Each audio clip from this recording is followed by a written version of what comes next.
ఏమిటి నీకెవరో దెయ్యం పట్టిందా? దెయ్యం పట్టింది. డబ్బు దెయ్యం, కళా దెయ్యం, కీర్తి దెయ్యం అన్నీ పట్టాయి. ఇది మళ్ళీ వచ్చిందిరా నీకు. ఇంకేం రావాలి? కూతుళ్ళిద్దరికి పెళ్లి చేసే డబ్బు తగలేస్తున్నా. ఇంకా నాకేమిస్తా? అంతా సర్వనాశనం. నాకు అన్యాయం చేసి నువ్వు బాగుపడవనన్నా బాగుపడదు. ఏమిటి పేలపన కాదు నాన్న, ఇది మండుతున్న గుండెల్లో అగ్ని పర్వతం. పిజానమన్న డైలాగ్ లాగులేదు తొక్కలేదు. ముందు తీయాలి. నేను తీయను, ముందు సినిమా తీస్తాను. డబ్బు తే. డబ్బా ఇవ్వను. ఇవ్వబా? ఇవ్వను. ఇవ్వబా? ఇవ్వరా? ఇవ్వబా? ఇవ్వనప్పా. దిక్కురాడు చెప్పు. దిక్కా?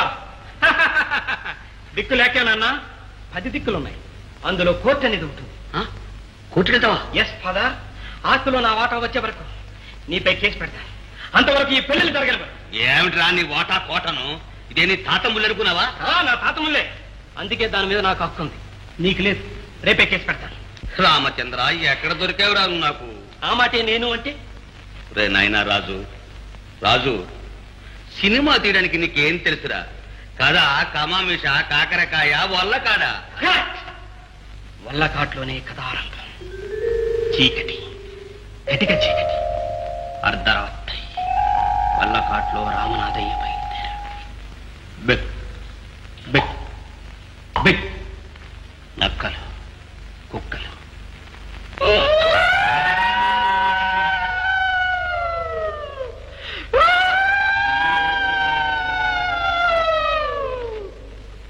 కీచురు వాళ్ళు.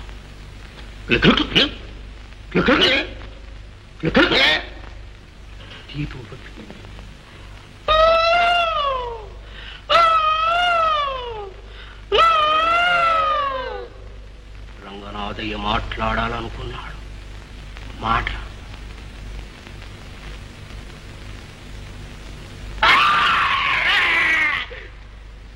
వాసన, దుర్వాసన. ఆ మంటల్లో పెళ్ళాడే జీభూతాలు.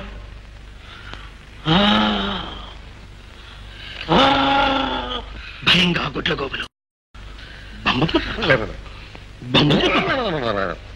ఆ మనిషి కాలికి మెత్తగిలింది.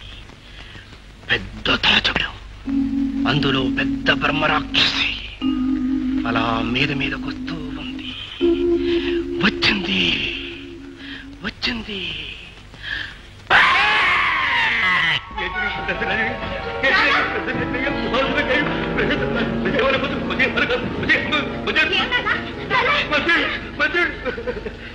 అమ్మా, నా గుండెని బద్దలు చేశాడమ్మా ఈ పడవేదవా. తల్లి, మీ శ్రేయస్సు కోరి గొప్ప సంబంధాలు చేస్తున్నారు.